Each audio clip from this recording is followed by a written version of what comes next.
Acid-base character of oxides of elements in period 3. Kita akan gunakan tabel ni sebagai rujukan sepanjang pembelajaran dalam video ni. The first row menunjukkan elemen-elemen dalam period 3. Elements in period 3 is sodium, magnesium, aluminium, silicon, phosphorus, sulfur, chlorine and argon. The second row shows the metallic character of element in period 3, whether they are metal, metalloid or non-metal. According to metallic character, sodium, magnesium and aluminium are metals, logam. Silicon is metalloid, separalogam.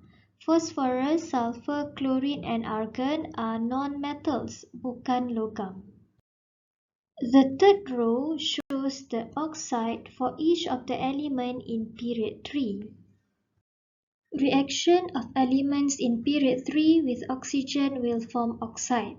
That means oxide ni adalah compound yang terhasil apabila sesuatu elemen bertindak balas dengan oksigen. Semua elemen dalam period 3 boleh bertindak balas dengan oksigen untuk menghasilkan oxide kecuali argon. Argon group 18 ni tidak boleh bertindak balas dengan oksigen. Oxide for sodium is Na2O, magnesium MgO, aluminium Al2O3, silicon SiO2, phosphorus P4O10 or P4O6, sulfur SO3 or SO2, chlorine Cl2O7 or Cl2O. Inilah oksida-oksida yang terhasil apabila elemen-elemen dalam period 3 bertindak balas dengan oksigen. Row acid-base character ni kita skip dulu, kita pergi kepada adding H2O. Sebahagian daripada oksida elemen period 3 ni dia boleh bertindak balas dengan air. Contohnya oksida untuk sodium, oksida untuk fosforus, oksida untuk sulfur dan oksida untuk klorin. Ada juga beberapa oksida yang tidak larut dalam air, contohnya oksida for magnesium, oksida for aluminium and oksida for silicon. Kita kembali semula kepada row acid-base character ni. Oksida bagi elemen-elemen dalam period 3 ni boleh dikategorikan kepada 3 jenis acid-base character. Sama ada basic oxide atau amphoteric oxide atau acidic oxide. To understand about acid-base character, kita recall balik reaction between acid and base. Acid react with base, it will form salts and water.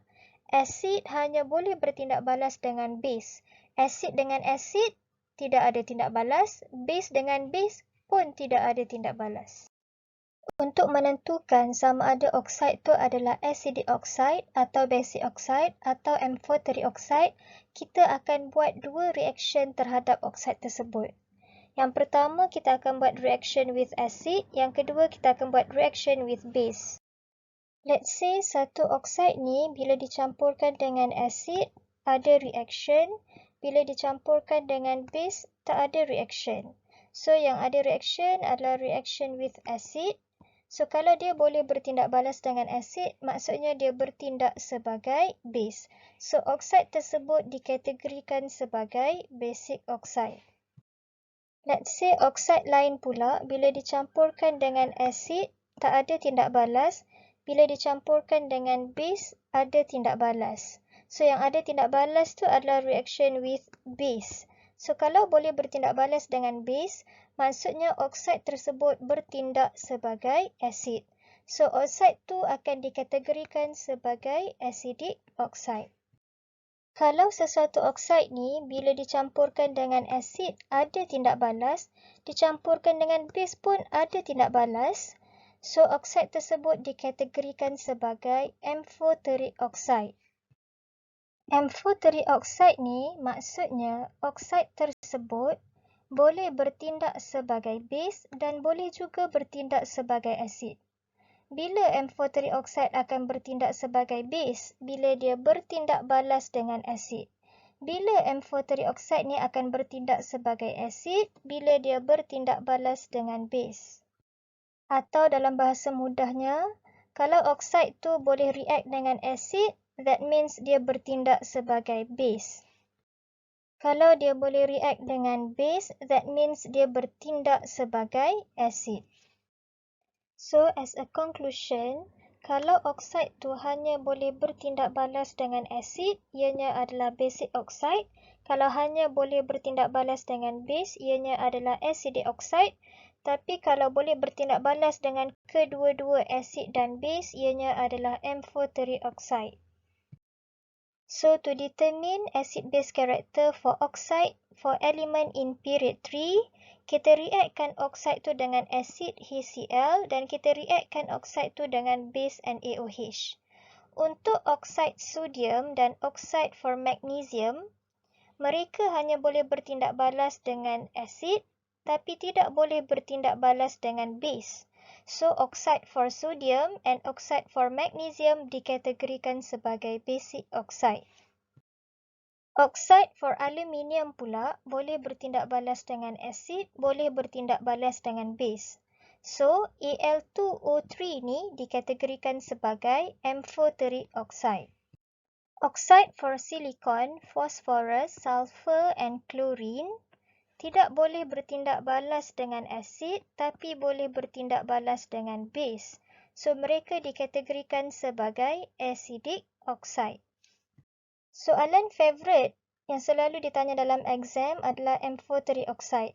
So, M4 trioxide untuk elemen period 3 adalah Al2O3, aluminium oxide. Kalau soalan minta tulis equation yang menunjukkan bahawa aluminium oxide ni adalah M4 trioxide, kita kena tulis dua-dua equation ni.